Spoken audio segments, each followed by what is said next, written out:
Iniciamos la charla número 11 de Claudio Coello, de Goya, Ortega y Gasset, pero ahora a la acera de la izquierda, la acera de impares. Estamos aún en esta calle paralela a Serrano, donde vemos que aún se siguen viendo casas de los primeros años del ensanche, de la época de Isabel II. El ensanche se empieza en 1860, Isabel II es destronada en 1868, y en esos primeros años se empiezan algunas de las manzanas, que son las casitas más austeras, más humildes, como corresponde a esa época tan difícil de Isabel II. Conforme vamos ascendiendo, veremos que ya no vuelven a aparecer aquellas casas y ya tampoco las maravillosas casas de la época de Alfonso XII. Recordáis que estábamos enfilando desde Goya, teníamos aquí una casa ya enigmática de esa arquitectura tan monumental y tan austera, y aquí teníamos también una casa muy austera, que yo también pienso que es de esos años 30, en que la arquitectura pretende ser muy monumental, pero ya en parte quizá por las dificultades económicas y en parte también porque ya venía un estilo ya muchísimo más austero, que luego va a conducir al Art Deco y luego en parte también al racionalismo y al estilo monumental de los años 30. Fijaros que es una casa muy, muy sencilla, igual que la otra, tiene las arquerías que rematan la arquitectura, tiene restos de lo que fue la Belle Époque, con aquellos grandes miradores tan ricos, tan adornados, pero que ahora ya se han quedado reducidos a los grandes gestos, con los grandes huecos de grandes persianas, y aún se detecta esa pretensión de una arquitectura cosmopolita de gran ciudad, pero que va poco a poco simplificándose. Fijaros qué preciosa barandilla, casi es una barandilla Art Deco, como el hueco ya cada vez es un hueco más sencillo, más racional, más escueto, este portal aún más rico, los miradores que van poco a poco desapareciendo, y fijaros ya el paño, donde solo quedan restos de las antiguas columnatas de la Belle Époque que van marcando la pauta, y ya unos huecos cada vez más austeros y donde ya el balcón va muriendo. Fijaros que el balcón, que ya en la arquitectura casi monumental va a morir, en el Art Deco aún se mantiene, pero va muriendo el balcón que había sido el protagonista del ensanche. Esta arquitectura con arquerías en lo alto es una evocación en parte del Mediterráneo, algo que retomará mucho el Art Deco, el noucentismo, que también es un movimiento de esta época, que es una vuelta a un cierto clasicismo, a una cierta serenidad. Claro, esta barandilla ya se podía considerar una barandilla Art Deco, como veis, con estas ondas, esta evocación. El Art Deco fue un estilo muy menospreciado por los arquitectos que vinieron después, por los arquitectos racionalistas, que prácticamente lo borraron de todas las historias de arquitectura. Y habrá que algún día escribir la historia de la arquitectura considerando lo que fue el Art Deco, que fue un elemento fundamental para los pasos a la nueva arquitectura. Fijaros que aquí he tenido la suerte de tener un zócalo muy cuidado, muy rico, y al lado tenemos otra casita, que esta sí que es ya las típicas casitas del ensanche. Ya veis, con estos balcones que no usan ya losas, sino que ya vuelan en su rejería, el mantenimiento de las cornisas horizontales, y como veis, casas muy austeras, con un alero muy, muy sencillo, típica casa del ensanche madrileño, con un despiece de sillería. La pena es que ha perdido las contraventanas y eso empobrece muchísimo las casas. Fijaros que no sabemos cómo sería el zócalo original, ya tenía estos dibujos, y aquí ha habido una actuación pues realmente muy digna de ennoblecer esa planta baja, aunque vaya un poco en contra del espíritu de esos arcos rebajados que tenía la casa. Pero bueno, es un esquema. Cuando un local crea un nuevo basamento que enriquece realmente la vieja casa, pues bienvenido sea. Como veis, fijaros qué austeridad de esta casita. Esto indica probablemente que sea de los primeros años del ensanche. Fijaros también qué hueco tan pequeñito y qué gran tramo de muro. Eso indica, primero, habitaciones muy grandes, huecos muy pequeños. Esto indica siempre el reinado de Isabel II. Ya luego, con Alfonso XII, con su hijo, la restauración, la arquitectura se hace mucho más lujosa. Fijaros, aquí aparece una gran casa que está... Es, como veis, una gran casa ya muy posterior. Esta barandilla ya puede ser de los años 20 incluso. Ya empieza a ser muy geométrica. Veis los huecos ya muy puros. el gran vuelo en el balcón. Mirad, fijaros, ya este número casi ya es Art Déco, esta rejería, aquí parece que han cortado la puerta.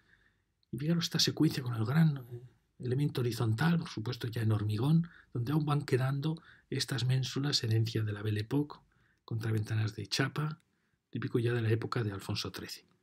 Fijaros que aún quedan los grandes elementos que insinúan un gran elemento o un pórtico. Fijaros cómo los miradores del Art Déco se están transformando, del Art Déco, de la Belle Époque, se están transformando en miradores cuadrados, cada vez más austeros, donde el hueco cada vez se ve con más claridad. Fijaros estos vuelos tremendos del balcón.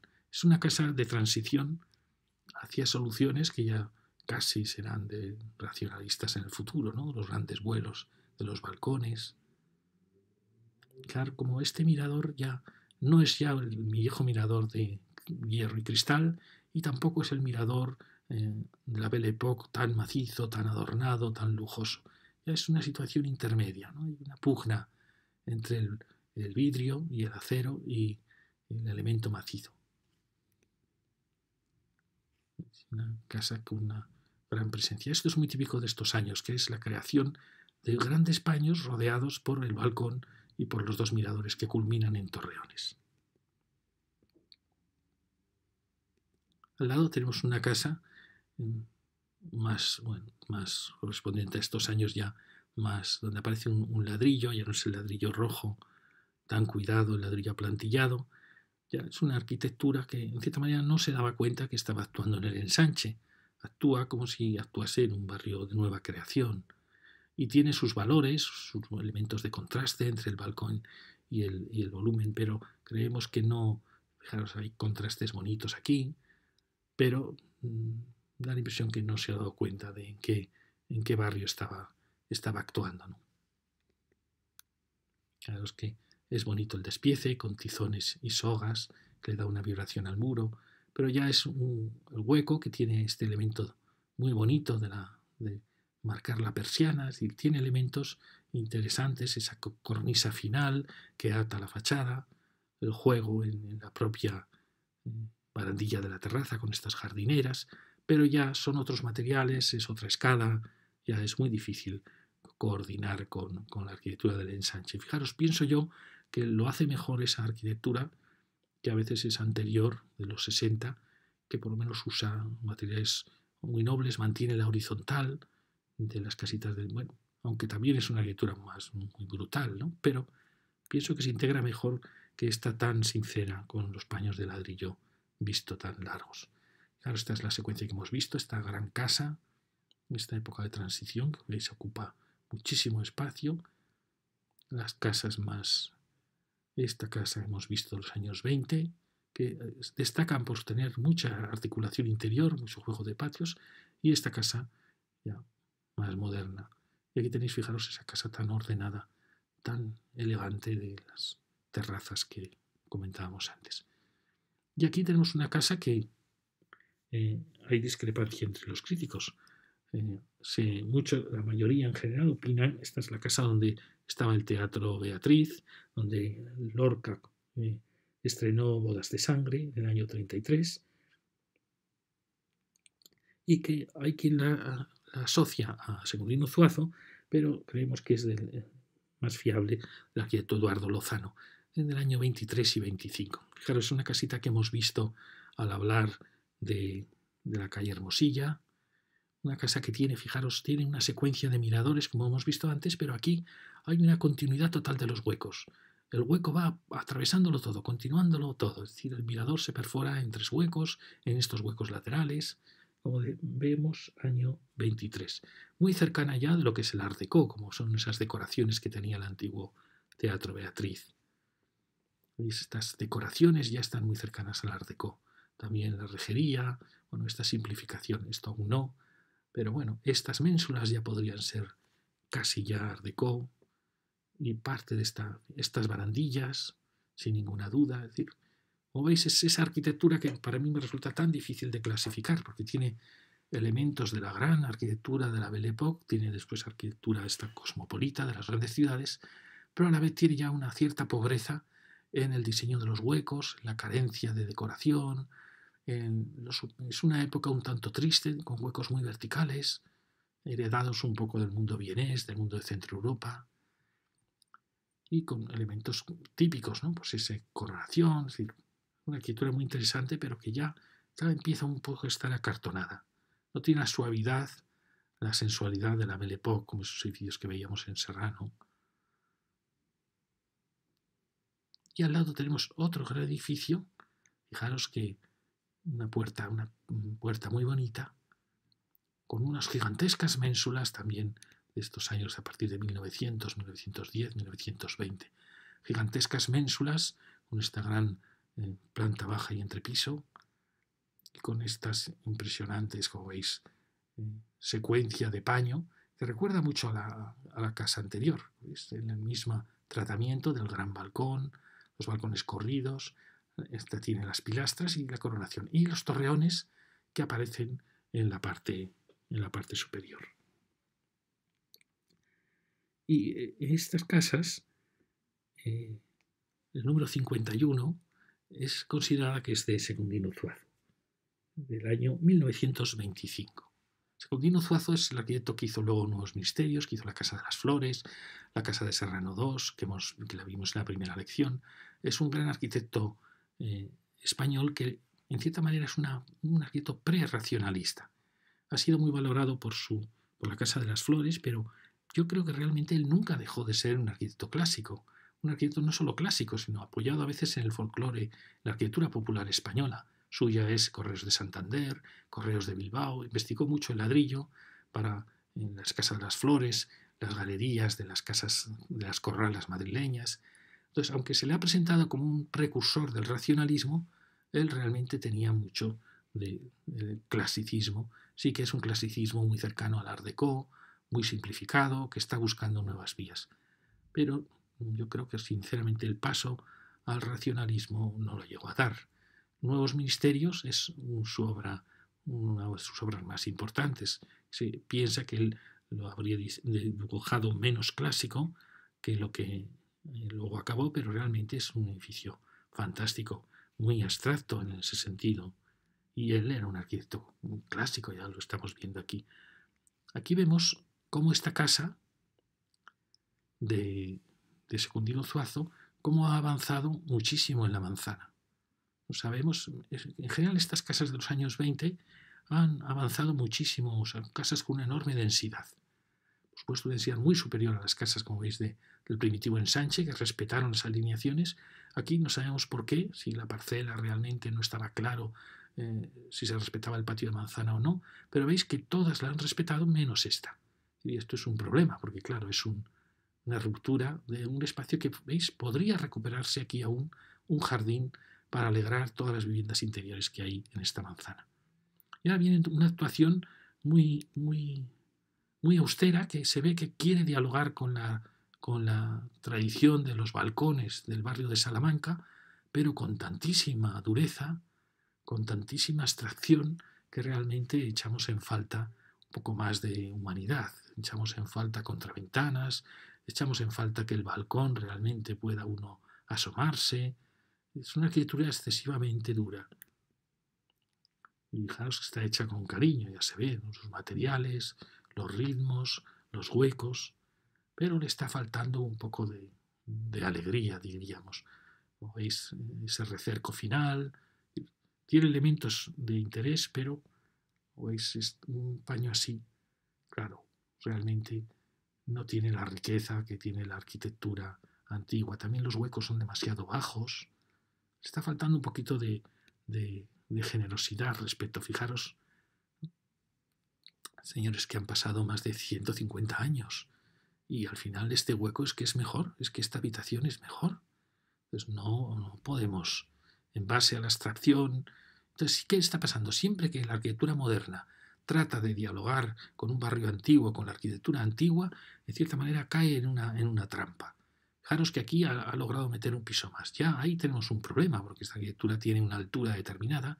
Aquí el hueco luego marca una escala demasiado pequeña para el barrio de Salamanca. Fijaros la escala de estos huecos. Parece que esta es una casa de gigantes o esta es una casa de enanos. Y siempre sucede. A veces pienso que casi es mejor que la arquitectura moderna actúe como tal, con sinceridad, porque estos intentos de dialogar con la arquitectura antigua, que son muy loables, da la impresión que no nos acaban de llevar a caminos que logren esta riqueza, esta soltura.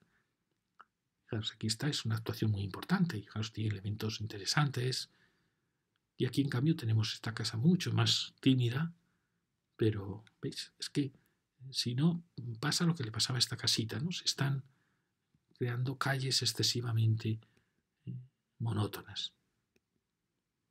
Fijaros, pues esta casa es que lo tiene todo realmente. Mirad qué maravilla. Fijaros que ya aquí pasa eso que vimos, que la ménsula del balcón, que se transforma casi en el arquitrabe del hueco, supera ya la rejería. Eso indica siempre que nos vamos acercando al final de siglo. Pero fijaros esta casa ha renunciado a los elementos horizontales, pero tiene ese final que hace que estos tres pisos formen una unidad. Luego tiene el piso de coronación con ese alero sobre la cornisa. Bueno, está perfectamente trabada. Y luego, claro, tiene las contraventanas. Entonces, comparamos las dos y decimos, bueno, claro, está logrado casi 2 pisos más, de acuerdo, ¿no? Pero tiene que haber un camino intermedio, pensamos, entre las dos. Fijaros también la austeridad excesiva espartana de la última cornisa. En fin, creo que tenemos mucho que aprender de esta época. Y luego llegamos a otro que también nos da muchísimos ejemplos, a este maravilloso edificio que es de 1895, que es el típico edificio de final de siglo, acercándonos ya a la Belle Époque.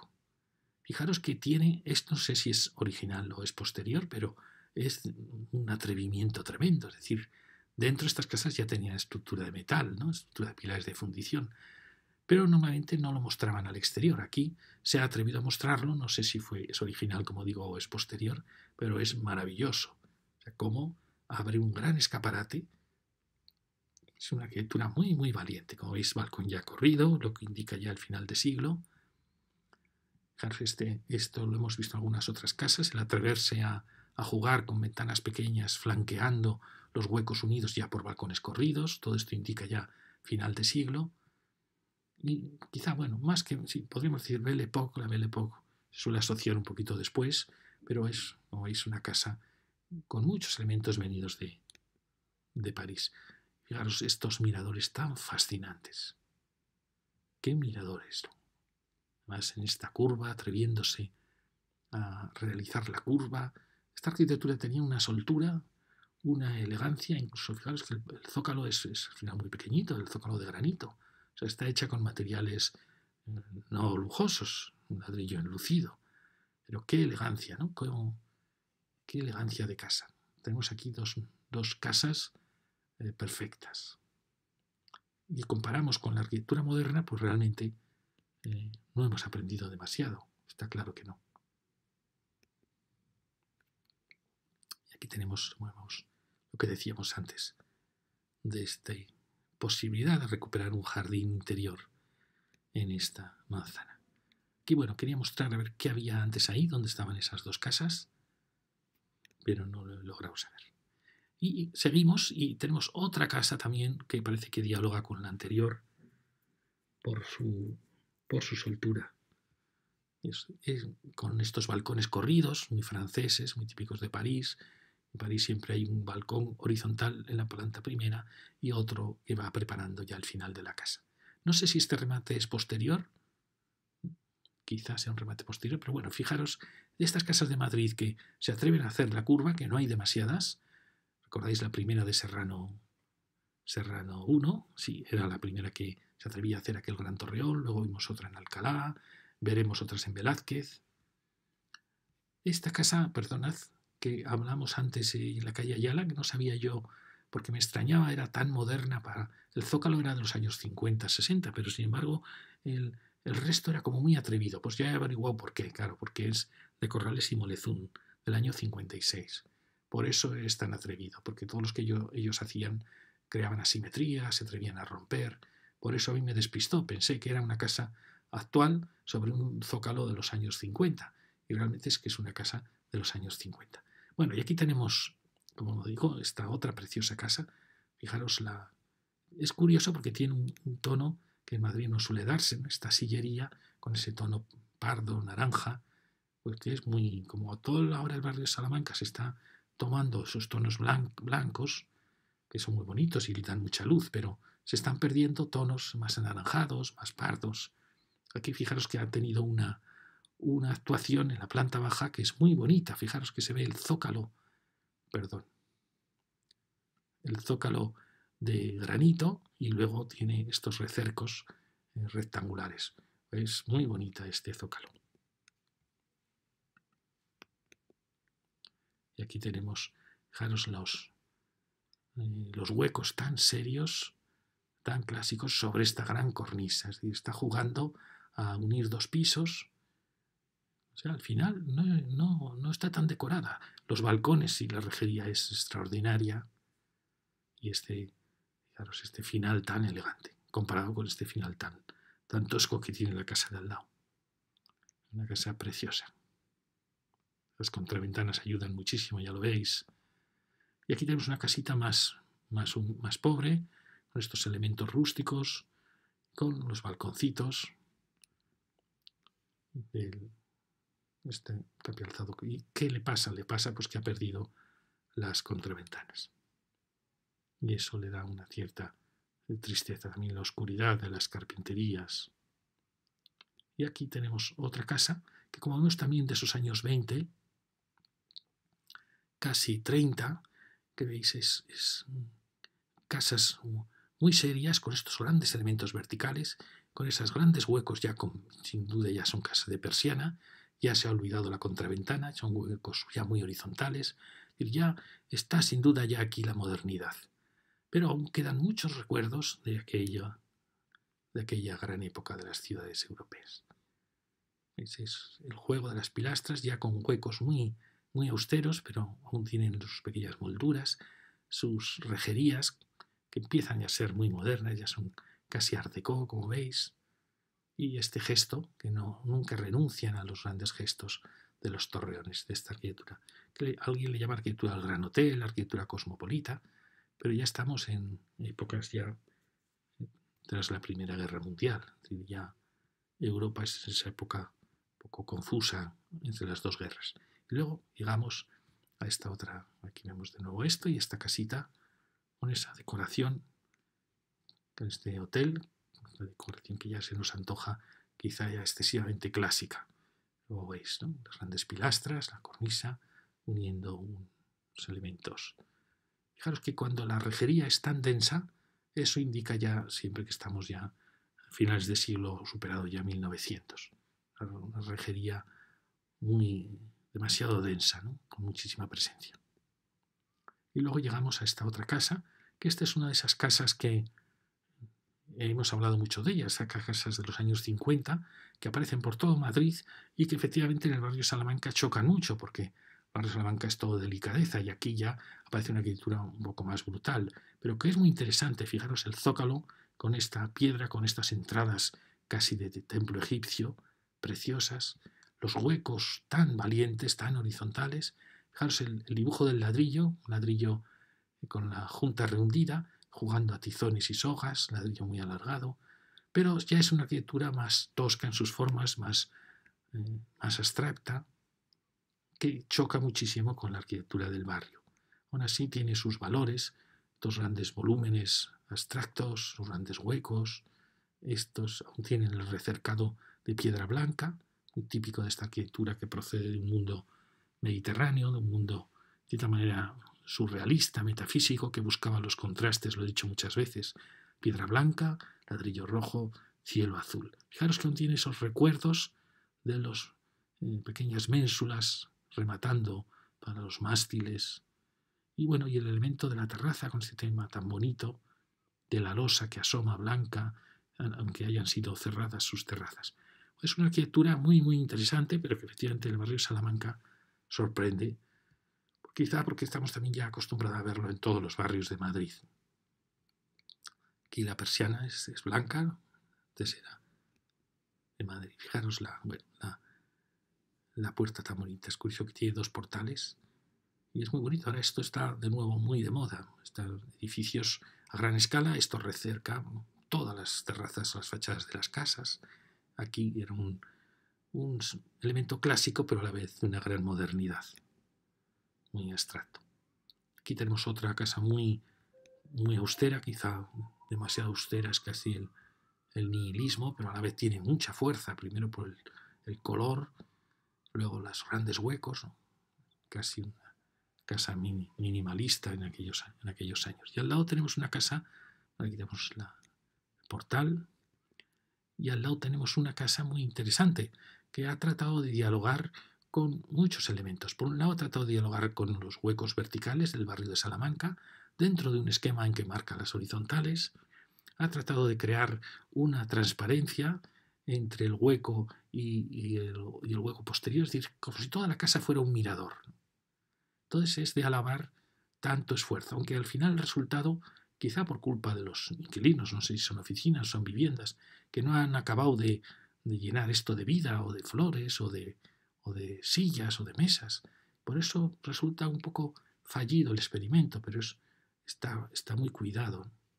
Claro, es la violencia de esta arquitectura. Veremos muchas veces esta arquitectura y a veces pensamos que es la nada, pero normalmente hay gran arquitectura detrás. Y aquí también, como vemos, hay mucho cariño, mucho interés puesto en esta fachada, pero que no acaba de tener la alegría de las fachadas del ensanche. Quizá esa coronación es un poco pesada para el edificio. Luego aquí, bueno, acabamos ya con ella. Aquí tenemos todo lo que hemos visto. Fijaros que aquí también estamos a punto de poder recuperar un gran jardín sobre esas terrazas, sobre esos locales, o crear un jardín para las viviendas interiores de las casas. Hablamos mucho de ella al hablar de la calle Ramón de la Cruz, que era una casa con muchísimos detalles. Fijaros qué bonito la coronación, con ese gran hueco para ver el cielo, que entra la luz. Y es una casa, fijaros que ha suprimido el pilar de esquina para liberar todo esto. Miraros qué bonita terraza y que nos sobra, nos extraña este mirador tan descuidado cuando realmente aquí hubiera estado perfecta una gran terraza que habría hecho que este fuera un cubo flotando en el ensanche madrileño. Bueno, nos extraña muchísimo eso.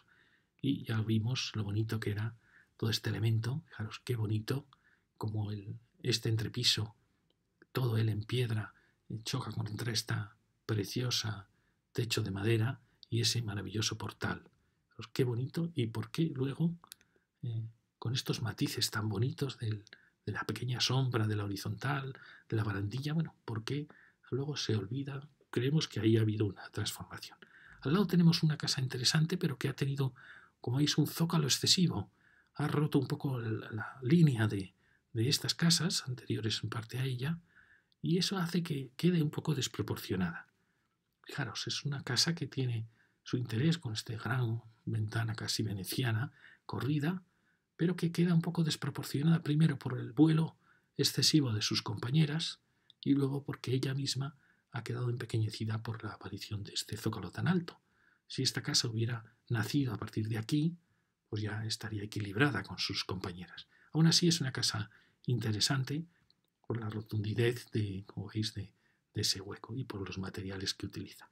Y al lado tenemos otra casa también interesante. Fijaros que está jugando con un gran hueco de una pieza de piedra oscura que luego vamos a ver cómo va envolviendo a las terrazas. Aparece el elemento macizo de las grandes ventanales, enormes como veis, y el elemento de vuelo de la terraza. Por supuesto que es una arquitectura abstracta que no tiene ya nada que ver con la arquitectura tan delicada, figurativa de la arquitectura romántica del barrio de Salamanca, pero aún dentro, asumiendo que va a chocar, pues tiene sus valores. Fijaros qué bonito este elemento que vuela, la aparición de esta piedra oscura. Aquí quizá esto no ha venido muy bien a este zócalo. Esta piedra oscura que vuelve.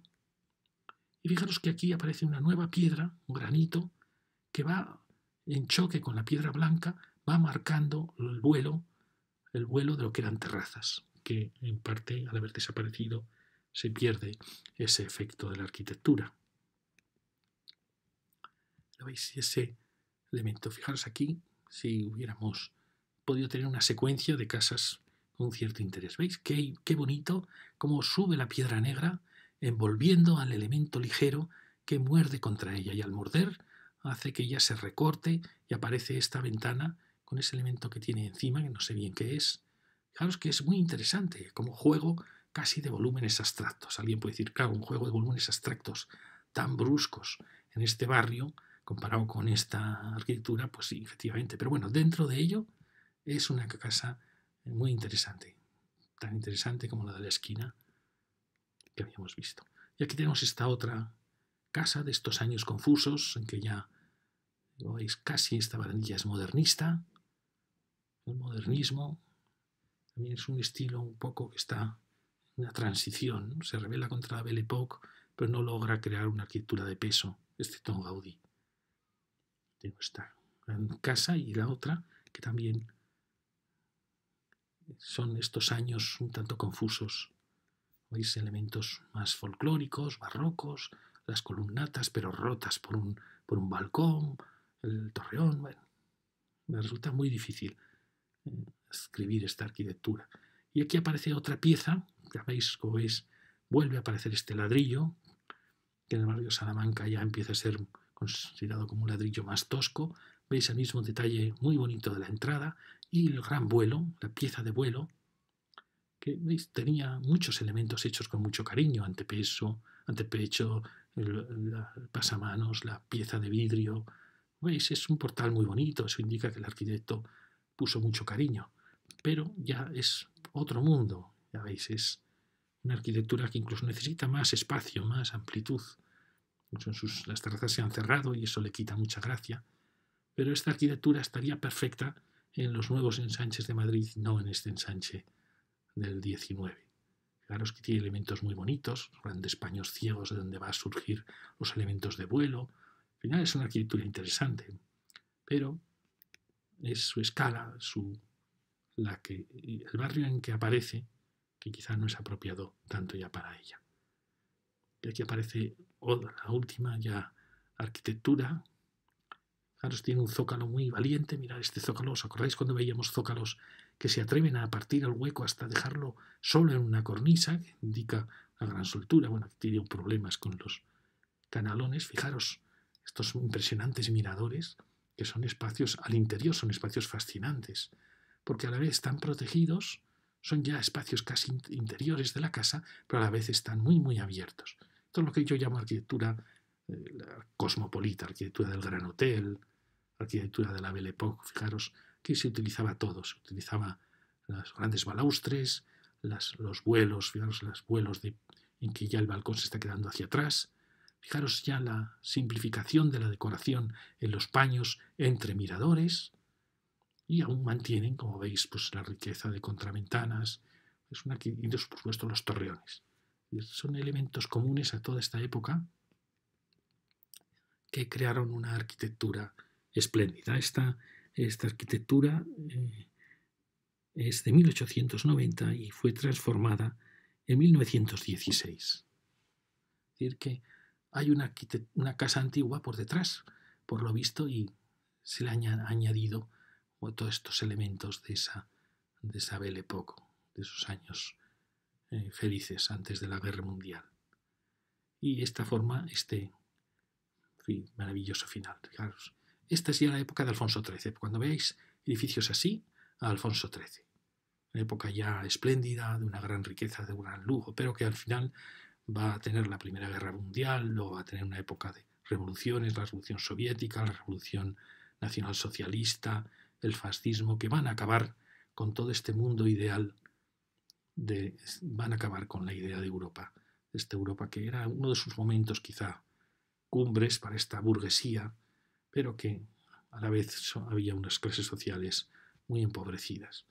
Bueno, quizás si no hubiera sucedido esas guerras, al final esta riqueza hubiera repercutido en toda la sociedad, pero Europa se suicidó a sí misma, sobre todo Francia e Inglaterra decidieron que Europa debía morir y lo lograron. Y aquí acabamos la calle Claudio Coello al llegar a Ortega y Gasset, a los que elegantísima puerta casi románica, hacían realmente lo que querían estos arquitectos. y esos impresionantes miradores. Tenemos la secuencia que hemos visto. Fijaros como siempre estas casas, que son las que no sabemos cómo clasificar, porque realmente tienen menos calidad, son normalmente las que más han ocupado la manzana. Y en este caso es un caso flagrante. Es decir, habría que ver si estas viviendas podríamos construirlas sobre la altura de esta casa, es decir, y lograr recuperar este jardín para mejorar las viviendas interiores. En fin, ¿veis? Siempre son las mismas casas, las de menos valor, las que ocupan el centro de las manzanas. Bueno, muchas gracias.